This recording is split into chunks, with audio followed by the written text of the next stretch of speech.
Ayer veíamos lo que Dios esperaba de su servidor y lo que no esperaba de él. A esto hacía referencia a la lectura del profeta Isaías que compartíamos juntos.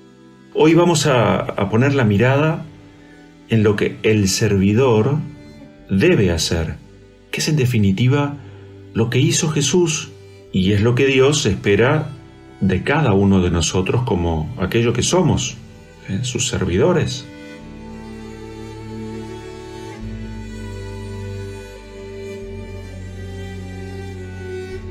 Hay cosas muy lindas de las cuales nos habla la lectura del día de hoy, la primera de ellas. En primer lugar, el servidor es aquel que debe escuchar a aquel que lo llama. Y aquel que lo llama, nos dice esta lectura además, llama a su servidor pronunciando su nombre.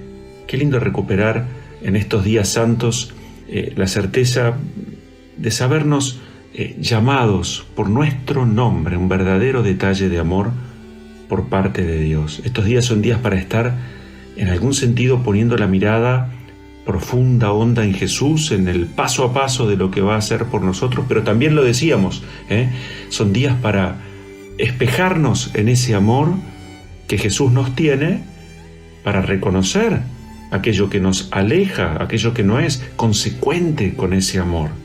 Nos dice el profeta que esta escucha empieza, atención con esto, en el vientre de la madre. ¿Con qué fuerza resuenan estas palabras en estos tiempos donde se pretende eliminar y matar la vida concebida en el seno materno? Ya el profeta Isaías lo dice, Dios pronuncia nuestro nombre en esa vida concebida en el seno materno, y a ese ser en gestación se le pide que escuche. Por lo tanto, un desafío para ese servidor va a ser tomar conciencia de que la vida es un don recibido. La palabra don hace referencia a regalo. Nadie se regala la vida a sí mismo, la recibimos de otros. Por lo tanto, entender la vida como regalo, hay que pensar en esto, porque el regalo recibido el regalo es para ser ofrecido, para ser dado. Esa es la historia de nuestra vida como don. Y no de cualquier modo. Entregar nuestra vida a través del servicio amoroso. Todo esto hace referencia a que si esto es así, hay una misión. Para algo Dios nos da la vida, nos llama por nuestro nombre, no es para otra cosa que encomendarnos una misión. En su momento, para el profeta Isaías, la misión encomendada era que la salvación de Dios llegue al confín de la tierra, y para que este servidor, además, sea luz de las naciones. Dos aspectos que hablan con claridad de aquel servidor, el verdadero siervo que es Jesús. Él es aquel que ha venido para que esa salvación de Dios llegue a cada rincón de la tierra, y además para hacerlo ha dicho él mismo, yo soy la luz del mundo. Recuerda el profeta también que esa misión va a ser una misión difícil, sufrirá desánimos, y ese servidor va a tener que aceptar que solo le salvará la confianza en Dios. En Él deberá refugiarse, a Él deberá reconocerlo como roca protectora, en Él deberá poner su seguridad. Es más, ese servidor se va a cansar y hasta llegará a pensar, en vano me he cansado. Pero finalmente va a recobrar fuerzas al saber que Dios Padre, aquel que lo llamó, que pronuncia su nombre, no le va a dejar solo. Lindo día hoy, martes santo, para que pongamos la mirada en ese aspecto, continuemos pensándonos si verdaderamente entendemos la vida como un tiempo que Dios nos da para devolverla hecha servicio amoroso a los demás.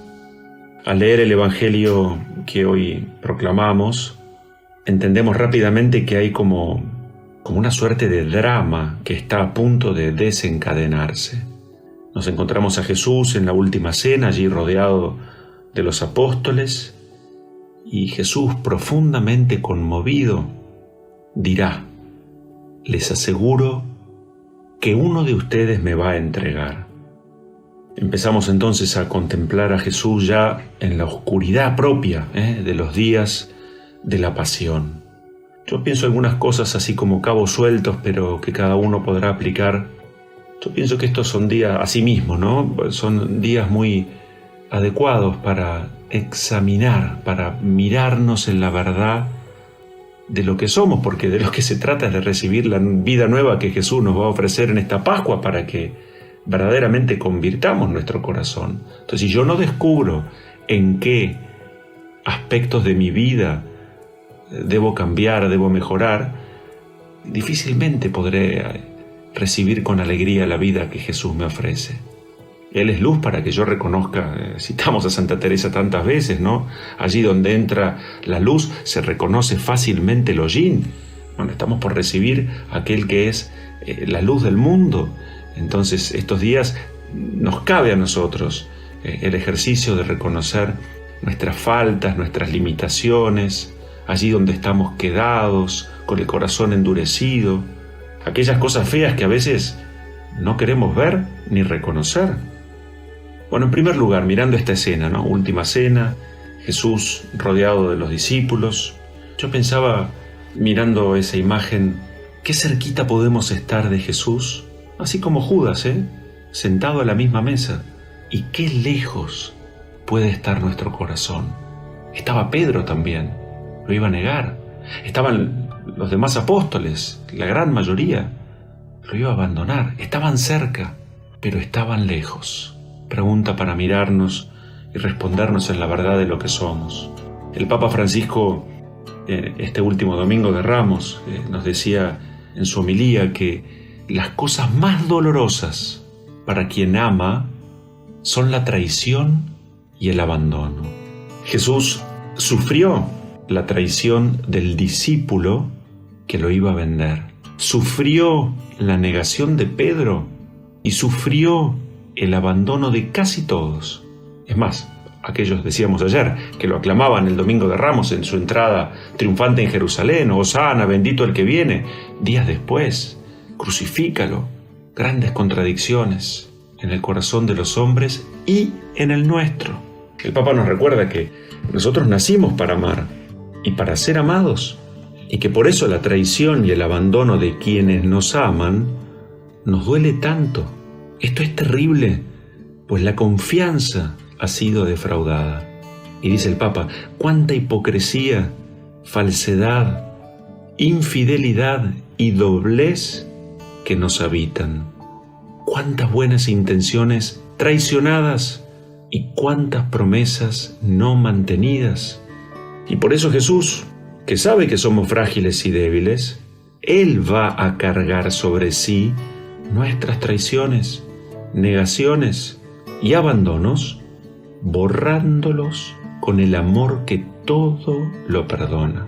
Por eso, qué importante que en estos días levantemos nuestra mirada hacia Jesús crucificado para recibir su abrazo y poder decirle a Él, dice el Papa, mira, mi infidelidad está aquí, tú la cargaste, Jesús. La historia nos va a decir que solo unos pocos creyeron en Él. La mayoría no. Uno lo traicionó, otro lo negó, la mayoría huyó. Pero, esto es lo más importante, no es el pecado, no es la historia de traición, negación y abandono de aquellos hombres, ni la mía, porque allí donde abundó el pecado, sobreabundó la gracia. Jesús, que es el traicionado, aquel que fue negado, aquel que fue abandonado, aquel que sigue siendo traicionado, negado y abandonado, Él va a confiar en el Padre y va a responder desde el amor. Este es el camino que Jesús señala, extraordinario, inédito, que como propuesta supera todo entendimiento y todo sentimiento. Dice el Evangelio que era de noche cuando el traidor, Judas, después de tomar el pan, entregará al Señor. Una linda mirada también para que, a modo de examen de conciencia, pensemos, nos ayude en nuestra vida. Siempre es de noche cuando nos alejamos de aquel que es la luz del mundo. ¿Dónde transcurren mis horas? ¿En la luz que el Señor me ofrece o en la oscuridad, en la debilidad de mis miedos, de mis tristezas, de mis pecados. Traición, la palabra viene del latín traditor, que quiere decir el que entrega. Significa romper la lealtad y la fidelidad debidas. Traicionar es defraudar, es hacer lo contrario a lo esperado. Shakespeare, cuando escribe El Rey Lear, él nos dice que cuando ese rey se entera que su hijo lo traiciona, va a decir, es peor que el asesinato. O también el Dante, cuando escribe El Infierno, allí dice que el 9º círculo, que es el más bajo, es aquel que ha quedado reservado para los traidores. Allí se sufren los peores tormentos. Qué fea suena esta palabra, traición. Sin embargo, que cerca está de la realidad de lo que muchas veces experimentamos en nuestra vida, porque lo padecemos o porque también nosotros hemos traicionado. Si no conscientemente, seguramente que tantas veces sin darnos cuenta, por indiferencia, por frialdad, por distracción, lo que fuera. Y vamos a recordar que lo más triste, por supuesto, de la traición es que en general no viene de los más lejanos y distantes. Todo lo contrario, son los más cercanos y los conocidos. San Agustín, comentando este pasaje del Evangelio, va a decir que solo uno de los discípulos podía estar seguro de ser el traidor, pero ninguno de ellos podía estar seguro de no serlo. Todos tenemos algo de traidores. Van a ser los labios de Judas quienes van a traicionar a Jesús, pero van a ser sus manos aquellas que lo van a entregar. Negación. Aquí aparece la negación de Pedro, ¿no? Uno puede pensar cuánta distancia entre aquel que acaba de decir, lo escuchamos en el Evangelio, daré mi vida por ti, le dice Pedro a Jesús. Y esa negación que apenas horas después iba a llegar, triple negación de Pedro. Qué difícil, ¿eh? ¿Cuánto nos cuesta a veces reconocer nuestras propias negaciones? Nadie quiere negar o reconocer su negación, y sin embargo esa es a veces nuestra historia. No hay lugar para ti, Señor, no hay tiempo, esto no tiene sentido. Negación de Jesús como la verdad, negación de Jesús como el camino, negación de las verdades que Jesús en la iglesia sigue enseñando, en el magisterio. Niego a Jesús cuando mis ojos no son capaces de detenerse ante aquel que lo necesita, del pobre.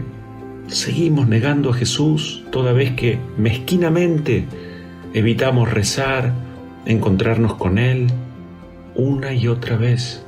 Bueno, y finalmente el abandono. Es duro, es doloroso. Aquellos que habían visto a Jesús hablar al corazón, tocar el interior de los demás, habían visto a Jesús expulsar demonios, sanar a los que estaban enfermos, revivir como en el caso de Lázaro. Habían sido testigos de Jesús en su oración, en su encuentro con el Padre. ¿Qué más necesitaban? Aquellos que estaban más cerca, casi todos, lo abandonaron. Esa es nuestra historia.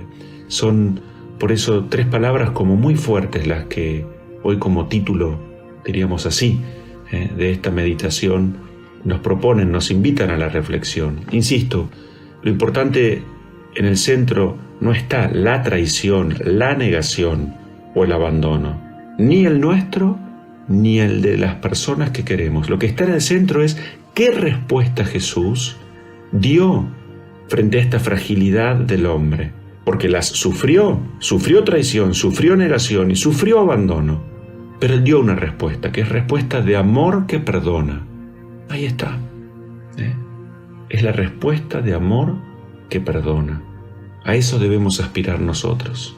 Decía Romano Guardini que en la vida hay que tener el sentido justo de la cruz, ni sobrecargarle ni quitarle lo que la cruz de Jesús o la mía tiene. Pero por encima de la cruz, más allá de la cruz, está la vida nueva, la resurrección, pero que implica ofrecer ese amor que perdona, porque es lo único que restaura, y es el único modo que tenemos para asemejarnos, parecernos más a nuestro Señor. La fe es la luz que nos llega para aprovechar las oportunidades que Dios nos da. Entonces aprovechemos la fe que se hace nueva cada día, hoy, en esta santa semana, porque es luz, no para criticar o juzgar o condenar la traición, la negación y el abandono de aquellos que están a mi lado y que me han herido tanto. O en tal caso, para que reconociendo esas traiciones, negaciones y abandonos, mi corazón dé la respuesta que Dios espera, que sea un amor perdonador, un amor que restaure. Es un enorme desafío.